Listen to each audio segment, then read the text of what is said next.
Ameyasema hayo wakati akifungua semina maalum kwa wazee wa kanisa na wenye viti wa kamati za fedha na uchumi kutoka katika sharika zote 13 za KKKT Jimbo la Kati, iliyofanyika katika ukumbi wa hoteli ya Corridor Spring iliyopo jijini Arusha.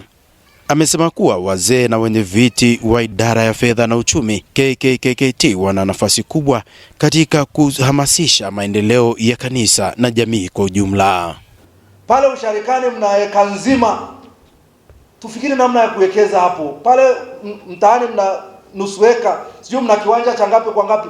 Tufikiri namna ya kuwekeza kitu ambacho kitaingiza kipato ambacho kitatuondoa kwenye hali ya utegemezi. Inawezekana kisiingize kipato kikubwa sana, lakini kikiingiza kipato kwa mwaka, hata mkikaa kwenye baraza la usharika mnaweza sema toa pale kwenye ule mradi wetu milioni 5 zisaidie hii kazi, tuache kuwashtangisha washarika.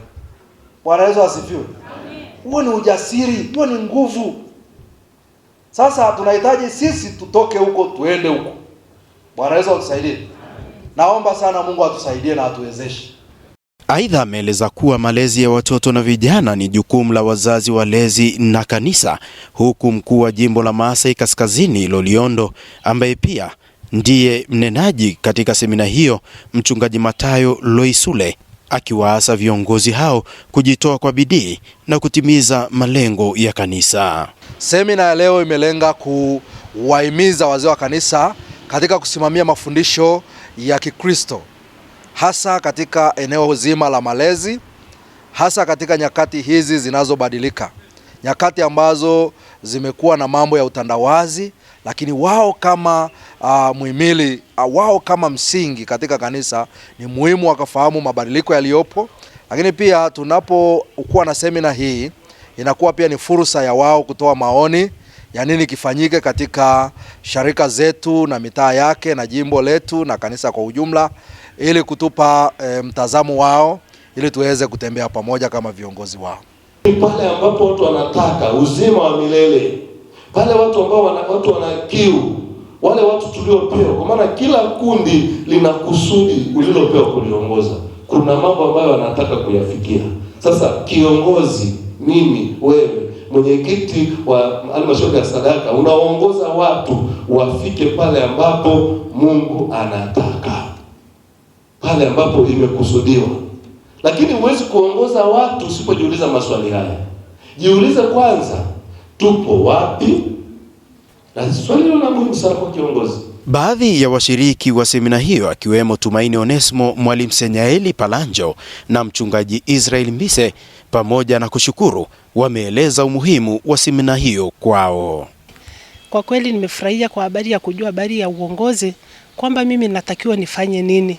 Kwanza kugawa madaraka, kukaa karibu na Wakristo, lakini kuwasaidia wale ambao ninaishi nao karibu. Wale nilioko nao karibu, nimejua kwamba ninatakiwa kuwabeba, lakini pia ninatakiwa nisibebe mimi tu, nigawe madaraka ili tubebe kwa pamoja. Tumefurahia semina sana. Ni semina njema ambayo inawajengea na kuwajengea uwezo sana wazee wa usharika pamoja na wenye viti wa kamati za fedha. Ni ukweli kwamba wawezeshaji wametoa mambo mazuri yenye kujenga, tukianza na neno la Mungu la kuwajenga wazee katika uongozi wao, na katika wawezeshaji wengine ambao wamewapa semina ya uwezeshaji na uwekezaji, limewajenga sana, kwa sababu wazee wengi wanafanya shughuli zao binafsi, wanahitaji kuwekeza mali zao kwa ajili ya watoto wao, kwa ajili ya jamii.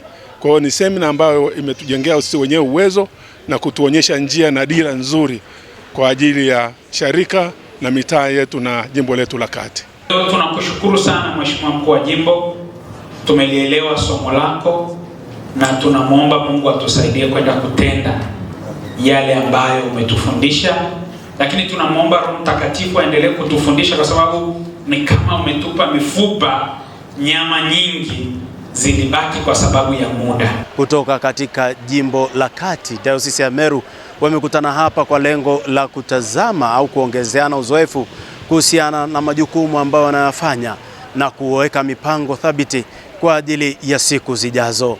Kutoka hapa katika hoteli hii ya Corridor Spring inayomilikiwa na KKKT, mimi Ni Elihuru Machao.